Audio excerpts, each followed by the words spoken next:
So Jay Greenlinger is here with us on the bridge. I'm excited to reconnect. It's been a beat, but we have a long history and we have so many wonderful people in common. And it's kind of a no-brainer to get Jay on here to share his leadership story and his journey over the last 10, 20 years.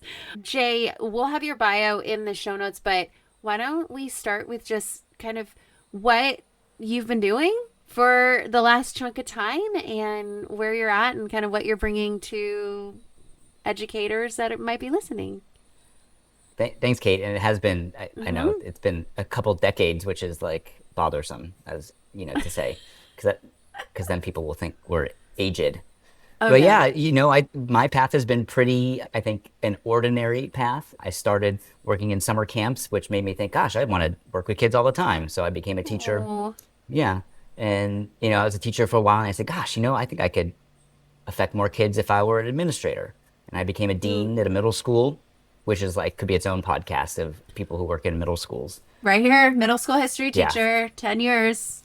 Good Lord. That's like, Yeah. it's a transitional species, that middle I schooler. love it. All of their awkward. I'm like, I am so here for your awkward. Let's do it together.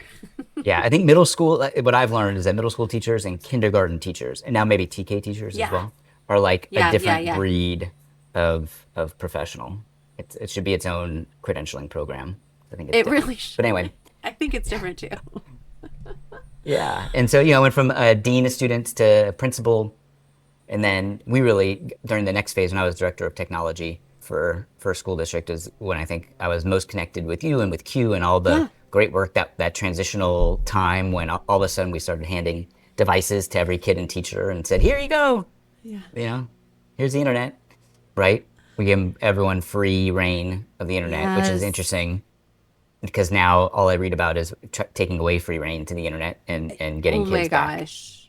off the devices. So 100%. And like all the I mean, again, maybe it's because we've paused, like, and we're processing through the impact of some of those decisions, but it's also happening at the time that AI is exploding. And so there is, like, it's just this really weird dichotomy of like retrieving control, but then also being in a space where we can't control. And okay, we digress. Keep talking. that's And fine. by But the way, well, I Jay, know. you all of a sudden you were like, and then I was a principal, and then I was a tech director. So like at some point, can you just tell how did that happen? How'd you turn that page? Oh, so I was the principal, and it was a pretty small district. I've only worked in like small to Uh huh. medium-sized Uh districts. huh. This one had 11 schools, which is the biggest district I've worked in. Yeah. And we had a new superintendent, and she wanted to be the first in the county to go one-to-one. Mm, And she came over to my school one day, and she sat in my office, and she said, you're a really good principal, but we need to go one-to-one. I mm. need you to lead it. And I said, okay. Wow. And so at the time, the position was director of Uh technology. huh. And I said, I'm willing to do this, but I want you to change the title director of instructional technology Mm, because it was really important to me that it wasn't just seen as, a device yeah. and, a conduit to the internet, that it was seen as an instructional tool. Yeah. And that, kind of paints a picture of kind of how I see things in terms of school leadership. So yeah, so it wasn't just like a one day, it was a, transitional period. And Okay. for I think half of the last year I was principal, for half of the year I was part-time working in the technology department, laying some of the groundwork Okay. technologically to Yeah. make sure we were ready to go to one because our network Mm, like wouldn't have handled 6,000 devices or whatever right. it was. So we had to do a lot of work ahead of time before we even started handing out the devices. And then from that point, it was like 100 miles an hour. Yeah. Here we go.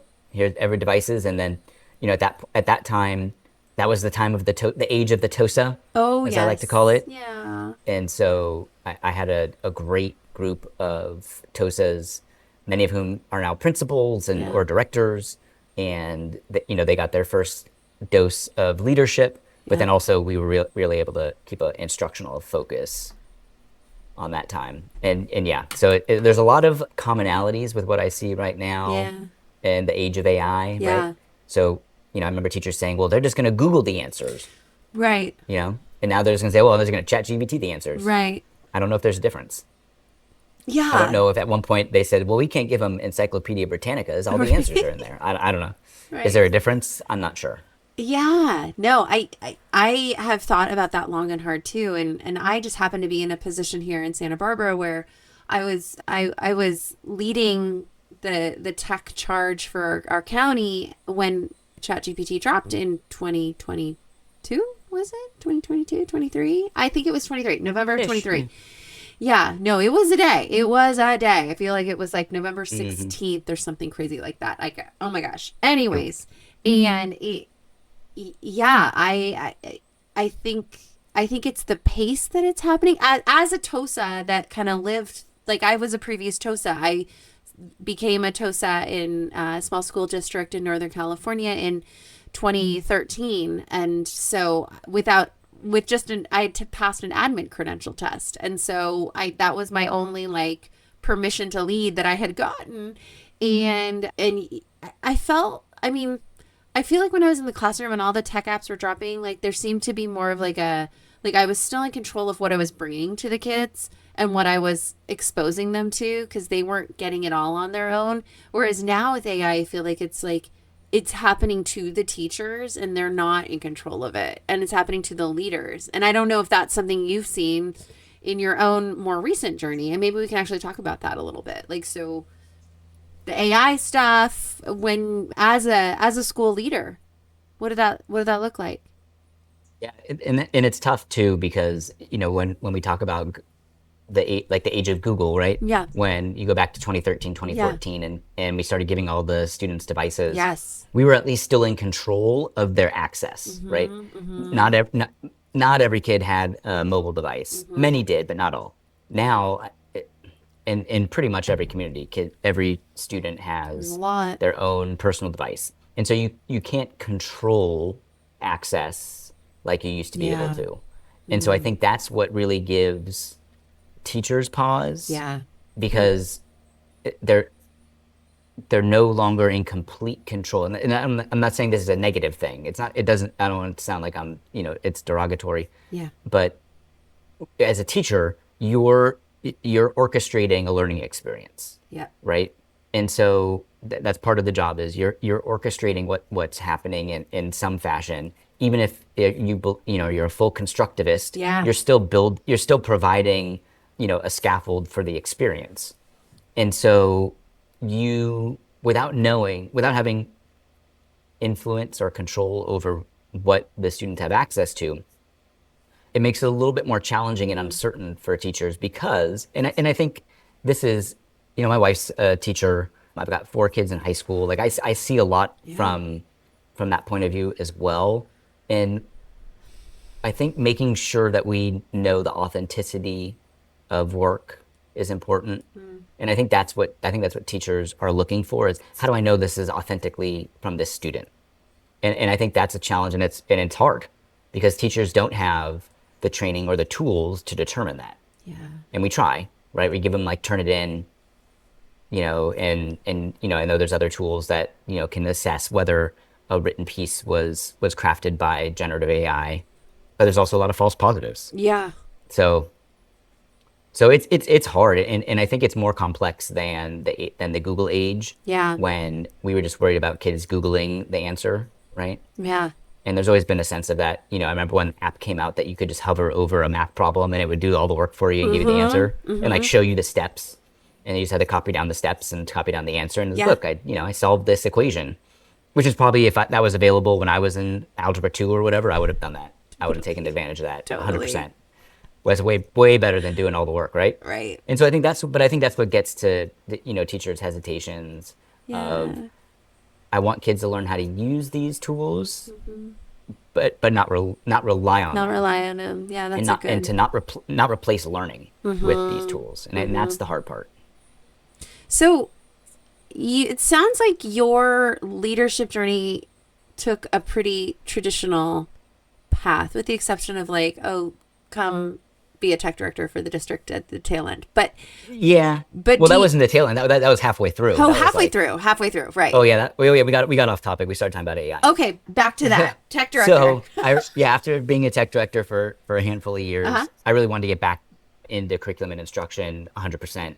And I actually returned to the school district where I started, Oak Park Unified, Uh-huh. and led the Ed Services department there Yep. for 6 years. And that was, Right. I mean, that was obviously formative time for me. One, because of just the amount of responsibilities I had. I started out running Ed Services with a day and a half a week of administrative assistant, and that was the department. It was Oh my me, and gosh.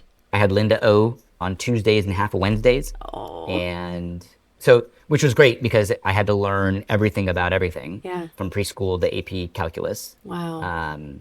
And so also that was a school district that was pretty progressive for a public school district, Okay. where we were pretty healthy risk takers in that district in terms of what we felt was best for kids and creating that climate of care before Mm-hmm. we worried about outcomes.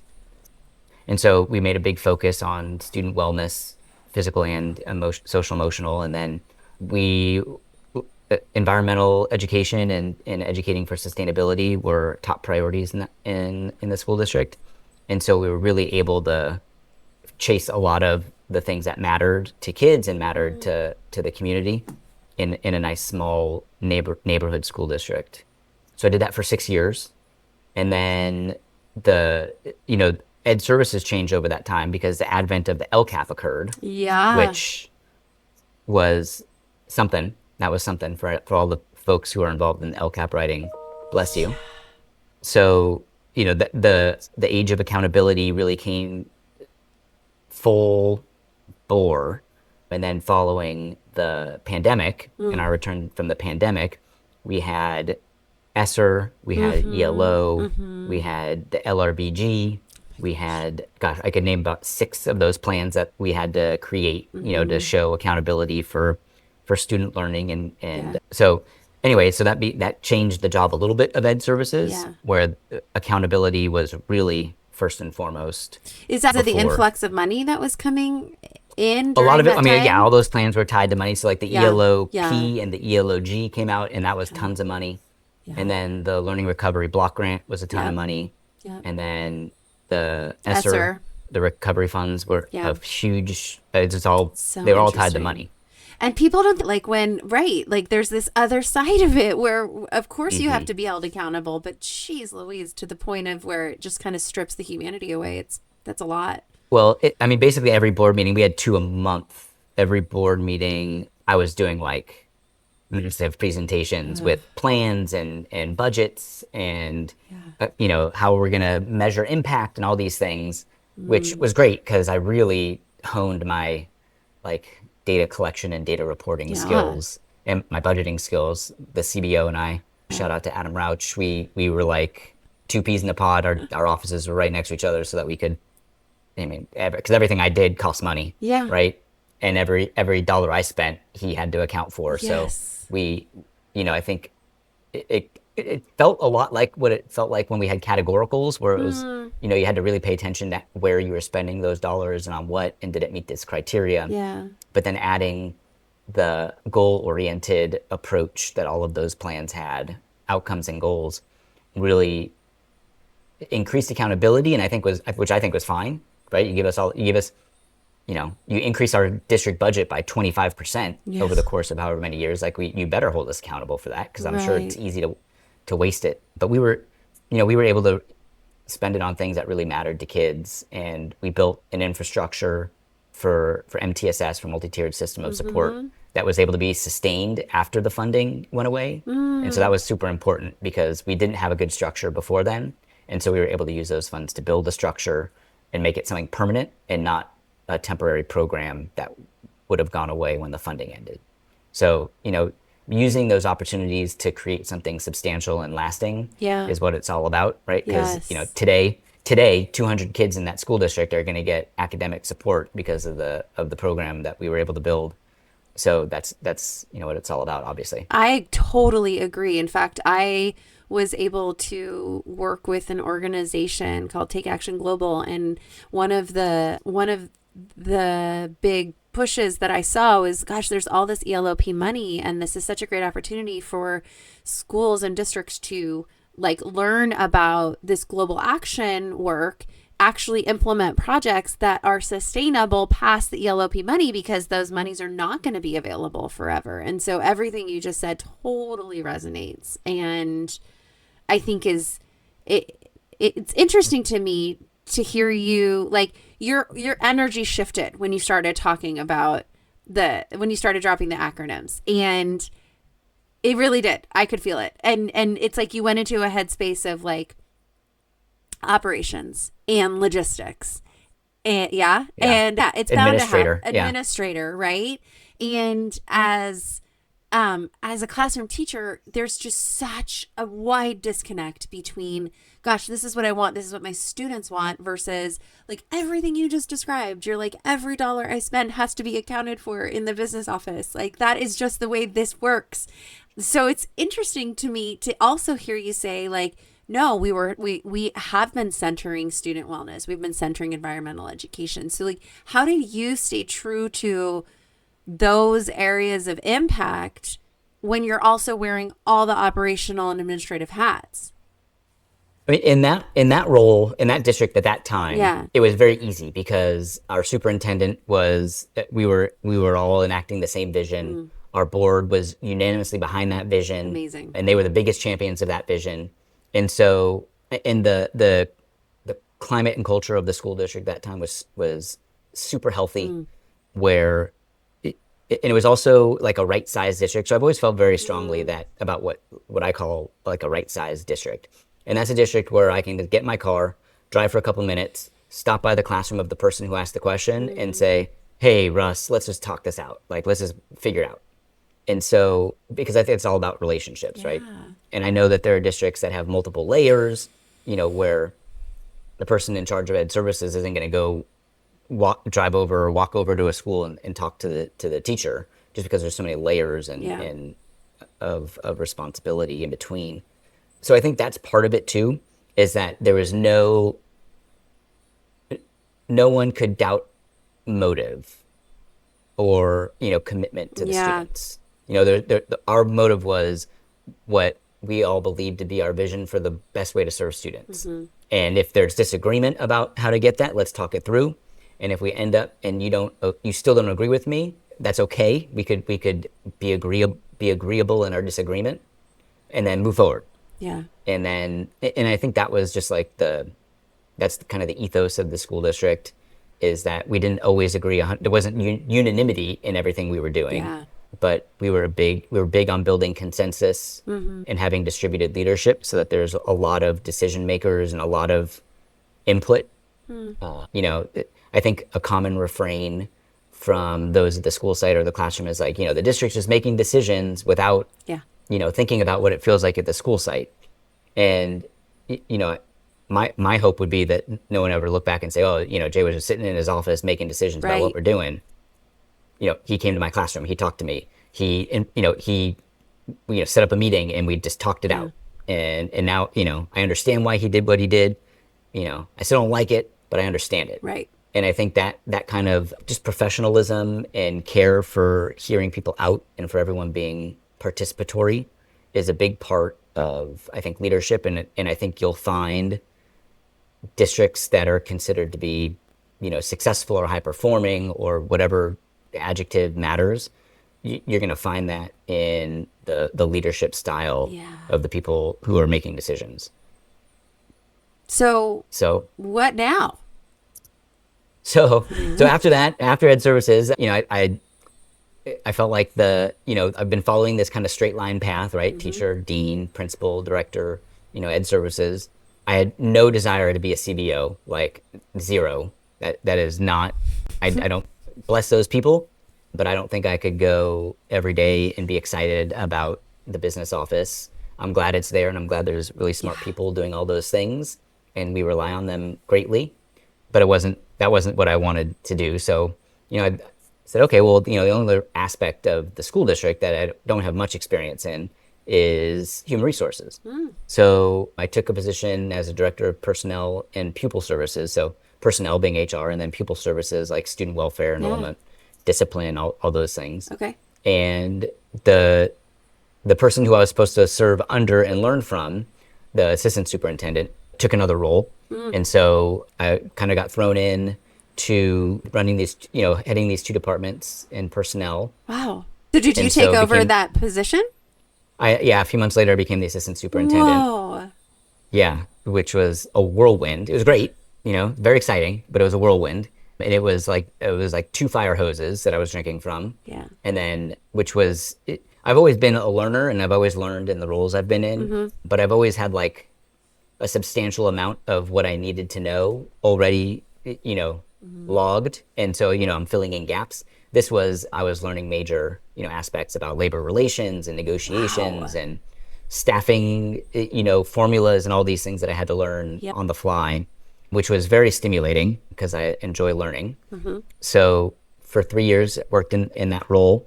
I had a great director who took over for my director position. And, when you hire smart people and you can hand them substantial projects or initiatives or goals and know that they're going to grind it out, they're going to ask for help, they're going to be a leader, that's like the best in the world. and, Yeah. and I've been really lucky in all the roles I've had to have people working for me who are smart and willing to take risks and willing to try new things and willing to be a great teammate.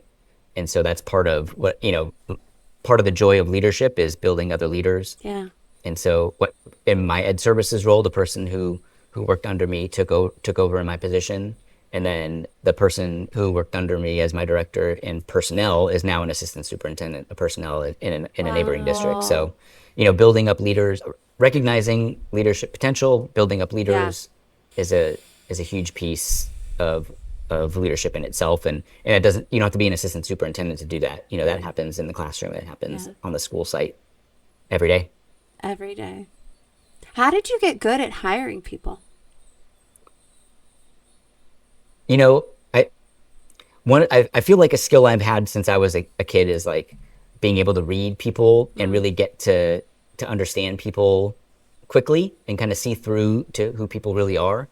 And if I recognize that, that kind of magic piece to someone, I want to give them opportunity and let them shine, let them prove themselves, and then be able to say, hey, listen, this person deserves, a chance to be in this role, or this person, needs a promotion. Look at this work that they're doing. I'm happy to be someone to recognize greatness in others and promote them.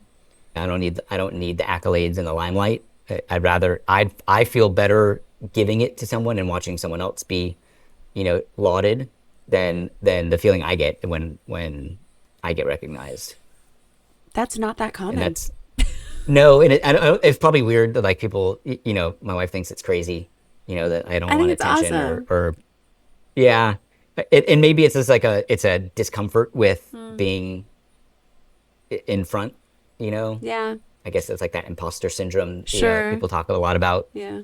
But I do, and I think leadership is all about lifting up others and putting them in Yeah. a position where they can grow themselves and find ways to, whether it's economic growth on, for them, or just, influence and leadership. Seeing people grow is the closest thing you get in administration to like, the feeling you get when one of your students gets something or Right. grows. It's wherever that is in the mind and in the heart, it's the same place. And so seeking that is something that I've done just as a leader in every position. Well, so when I was getting my administrative credential, I was clearing my credential. I was clearing it as a TOSA, and this was back in 2013, 2014. And I somehow skated through and was able to do that. And I don't think the system knew what to do with TOSAs, so we just kind of got to get through. And the whole program really wasn't the right fit for me for what I was doing. And so the program director actually took me under her wing, and she was my mentor coach during that program, which was amazing. She's an amazing human. And one of the books she exposed me to was Servant Leadership. And I don't know, are you familiar with the book?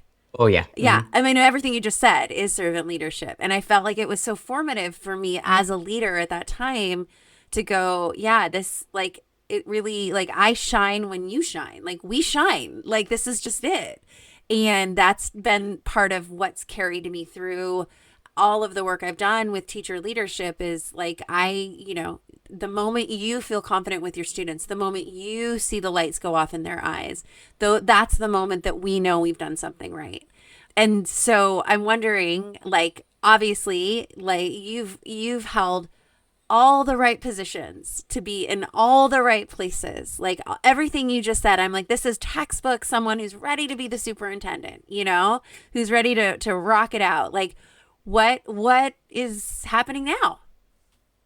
Yeah. So, in terms of what I want to do next, Yeah. and like you pointed out, at some point I'd want to be a superintendent. I think I think it's Do you a still want great, to? I, I think so. Yeah. I Yeah. think the job has changed. Like Yeah. when I started in administration, it was a very different job. Okay. 15 years ago, it was a very different job. It was, you were leading the schools. Mm-hmm. Now a superintendent is PR, Yeah. is Right. is Partnerships. HR, is, Yes. there's a lot more about board Yeah. relations and almost like protecting the board because there's been a politicization Mm-hmm. of local politics in general, but also local, school, Yeah. what's going on in education. And Mm-hmm. so I think that's changed the job a lot. There's a Okay. lot more, the turnover for superintendents has increased. Yeah. So, I Wasn't it think the now like average a tenure, superintendent? Oh, see, I thought it was like 3 years now, I three think to it's under five two at this years. point. Yeah, it's under two. Yeah. Like if you looked across the nation, so the Wow. American Association of School Administrators did a longevity study, and yeah, I think across the country it's 2 years, and California is not much better if it is better, which is a shame, It is right? such a Because these are the shame. people who are supposed to be guiding and leading, and I think about the superintendents that I served under, Mm-hmm. and then in the topic of my dissertation was superintendent leadership and the Oh, relationship with principals. So I spent a lot of time studying superintendents, wow. three in particular that I studied in my dissertation, and then broadly, obviously, leadership. And I think about when I observed them and I'd watched them and interviewed them. This was in like 2012 ish. The job of a superintendent right now is 50% of it is different. Mm, that's incredible. Which, yeah, that's my estimate. Sure. It's not a scientific number, but it seems like half the job is different than what it was then. And so, where are we going with that? So, Well, I asked like what was yeah, I next think, for you, and you're like, well, it's yeah, and changed. yeah, and the thing about a superintendent too is, it's like it's a 24/7, 365 job, and Totally. that's whether or not that's right, it's what Yeah. it is. Yeah. And I've got four kids in high school. Yeah. I'm lucky to have a lot of teenagers in my home, and these are formative years for them. Yeah. And the amount of time I get to spend with them is limited, right? Because they're probably going to go off and do great things in just a few years here, and then they're busy people as well. Yeah. They play sports, they're in performances, they have jobs, they do all these things, and so the limited time I have with them, I need to spend with them, Yeah. and not be, you know, calling them from the office and Yeah. saying, "Hey, how was your game?" or, you know, "How was Oh the my show? gosh. How was the Yeah. test?" So being present is an important thing, and that's kind of where I am right now in terms Okay. of like evaluating what's the important stuff right now. And everyone always says family is number one, but I think it also has to show in where you are and where when you're present. And so for me, it's recalibrating where where I want to be and what I want to be doing day to day, and then finding that role where I'm impacting student learning and student outcomes and student experiences while also being able to be impactful in my kids' lives to the degree that I'm happy with. Yeah, it's a balancing act, and I totally understand the wariness of stepping into a position like that, or even considering that when you are so dialed into your family and what's needed, and also what's needed of that position, because you know that position and you've studied that position and you've been in Mm-hmm. positions like it.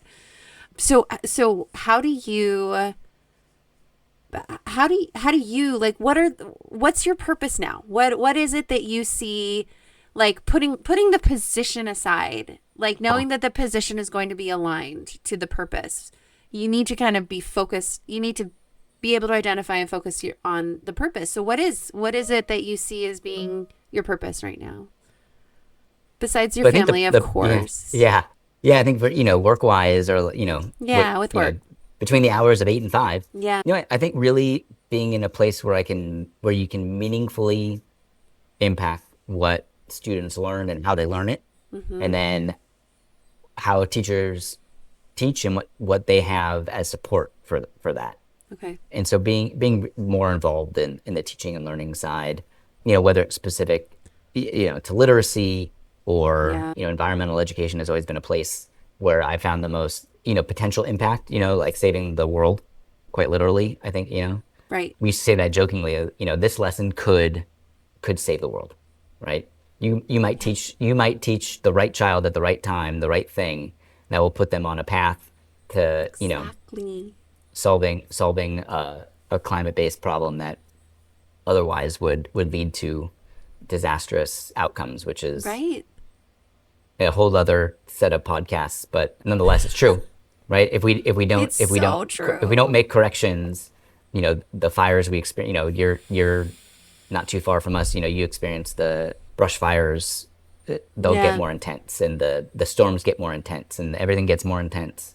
And that's not a political Yeah. stance. That's just a scientific stance. And what regardless, and I've learned this too, is that and this goes back to like the politicization of Yeah. a lot of the things we teach. Whatever, you can disagree on the cause of Mm. climate change, but you can't disagree with the outcome, right? Right. And so if we can influence the outcome, we should. So if you think it's all natural and has nothing to do with human creation, then that's fine. I disagree, and so does the science. But you can't disagree that more intense heat is bad for Sure. humans and for animals and for plants, and therefore the earth. So Yeah. let's agree on that. We might, whether or not you agree that we're the cause, we have to agree that we're the solution.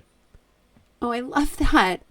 Okay, wait. I'm writing that down. Say Okay. that again. Whether or not Whether or not you you agree agree we're that the we're the cause. cause, you have to agree that we're the solution. Oh my God, I love that so much. Oh, it's so hopeful. It's so empowering. And I think it goes beyond, honestly, it goes beyond environmental ed. I think it starts with environmental ed, but this sentiment, right? Like that we are the solution. I mean, why else are you in education? It's not the money, it's not the time. It's Hmm. not the resources. It's cuz you care and you have that purpose. And honestly, I've seen so many layers of education. Now I'm working in higher ed and I'm working with teacher candidates. I'm actually helping them get their credential now, and I have been blown away by just the farther and farther leaders get from the classroom, the more disconnected and the more less aware of purpose they are. That's what I've observed, and Hmm. you aren't. You aren't. And so, what is your secret sauce? How do you stay so connected? Whatever role it's been I've had, I've always tried to build relationships with Mm, whoever it is, right? And so substantially it's teachers, right? mm-hmm. And I don't take personally when a teacher doesn't like something that we're doing, or if a teacher disagrees with a direction we're going, or if they're really frustrated with whatever it is. Like I don't take it personally, because I didn't, even if I did cause if I take it personally, then you're going to react emotionally instead of like, okay, well, like Right. what's the solution here? If you were me, what would you do? And that's kind of something I've always said to teachers when I was a principal or a director, or assistant superintendent. Okay, well, if you were in my position, how would you solve this? What would you do? And sometimes it's a complicated problem, and they say I have no clue, or they might say, well, I probably do what you did, I just don't like it, right? And then I think humanizing all of this work is super important because Yeah. we're in a humanistic industry, right? Industry. Mm-hmm. From the kids Mm-hmm. we serve to the, obviously, as one of my mentors, Leslie Heilbronn, is famous for saying, teachers are people too, Yeah. meaning they have feelings or they make mistakes or they deserve, the benefit of the doubt.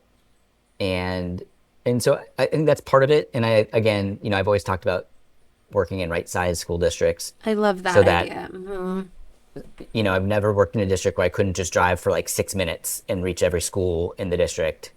Right. Because I think what's hard, and I see this, I live with a teacher who works in a bigger district, 30 something schools. It's a big district. Yeah. And there isn't that connection with the leadership, and it has nothing to do with the quality of the leadership. I know all the people in the district office there, and they're all like super smart, caring people who I know are great people. Some of them I worked with in the past. So it has nothing to do with like the quality of the humans. It just has to do with the size of the organization Yeah. and how easy or not it is to communicate, and for that communication to be two ways and for it to be authentic.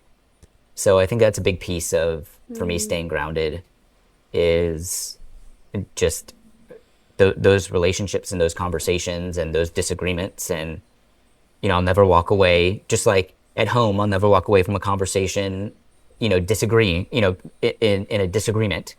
Let's settle it. Let's get to the end of it. And Yeah. again, agreeing to disagree is sometimes what we have to do. But humanizing the other side and making sure that the other side knows that I'm a human too, right? Like I go Yeah. home to my kids and I go home and, I still got to go home and pick up dog poop at the end of the day. Like, There. Right. you know, so that doesn't humanize, I'm no better than anyone else. And, Oh my oh, God, I love it. so like, Well, and I think okay, about, so okay, go ahead. no, no, no, no. You think about Oh, what? I was going to say, when I was a principal, I had, let's see, when I was a principal, we had two babies, like under a year, and then a year later, my wife got pregnant again, and with twins. So Wow. at one point, we had four kids under three, and so like, I would bring that up all the time with teachers or upset parents, like just to remind them that like, listen, at the end of the day, I'm gonna be changing like probably 12 diapers, but by the time I go to bed, so I'm not better than you, like don't kind of bringing myself down in a way, not in a self-deprecating way, but just like a, Oh, hey, right. I'm a person too. And I think that's really important because again, getting back to like the politicization of Yeah. education and all the things we're doing, it's easy to forget that everyone who works at a school or a district office or what have you, they're all people, and they all deserve to be treated in that way. Yeah. Well, you said this earlier, and it's a sentiment that will probably end up being the title of this episode, which is um, your commitment to creating a climate of care. Yeah, is that, did I say that Yeah. right? How you? Yeah. And Yeah, so, climate of care. Yeah. so for educators that might not be feeling like they're in that climate, what advice do you have for them to either seek it or create it or look for it? Anything. Yeah. So I think the hardest thing, and I've been lucky, really lucky, in that I've worked in places that you would characterize as having a climate of care. And so I've never had the sentiment, oh, they just don't get it. They don't understand how The hard it is. they, right? The they Yeah, side. Yeah. over there at the district office, right? Like Yeah. I never felt that, and so I know I recognize that as a privilege that not everyone has had in their professional Yeah. career. But I've worked, you know, with a lot of districts. I've worked with a lot of people through all these organizations like Q and AXA and all these Mm-hmm. other Mm-hmm. organizations where you hear about how people experience their professional lives. And the best way to, I think, receive that climate of care is to create that climate of care. And I think every teacher, seeks to create a climate of care in their classroom. I hope they do. I expect they do. Whether they're working in my school district or my own children's teacher, my expectation is that they are seeking to create a climate of care, because all these families say, here, take my child, take the most important thing, care for them, teach them, meet their needs. My expectation is that you're doing that in a climate of care. Yeah. And then we also need, we have to extend that to our colleagues. Yep. If you're a teacher in your grade level, create that climate of care for the 3 or 4 teachers on your grade level. And the best way to get it is to help create it. I And love taking that team approach. Where I think it gets hard is for positions that are like a lot of positions in education are islands. that. Yeah. Right? Like the elementary school principal is an island. That job is an island. Unless you have the benefit of an AP or like a full-time counselor, it's hard to find that climate of care on a daily basis unless you create it, right? And so is your school office a place where there's a climate of care? Because when parents walk in, if they feel that it's a place of care, they're going to hopefully, not universally, but hopefully treat everyone with care, even if they're agitated or upset with something that happened. And so, for classroom teachers, for anyone really working in education, the best way to receive that climate of care is to create it, and you can control what you can control, and within your classroom, even if you feel like you don't receive a climate of care from your administrator or the district, the they, you can create it in your own little world, and that's where it starts. And then hopefully it spreads. It leads to other things at school where it spreads a little bit. I love that. I can't think of a better way to wrap this episode. It's so empowering. It's so positive. It's hopeful. It's exactly the warm hug that I hope to give to these educators that really need it. So thank you, Jay, so much for your time and just sharing your journey. I think it's wonderful, and talk about humanizing, to hear this story of leadership that so often educators don't know. They don't know all the steps to take and that have been taken or not taken. So thank you so much. Well, thank you for the opportunity to talk, and you have a great day. All right.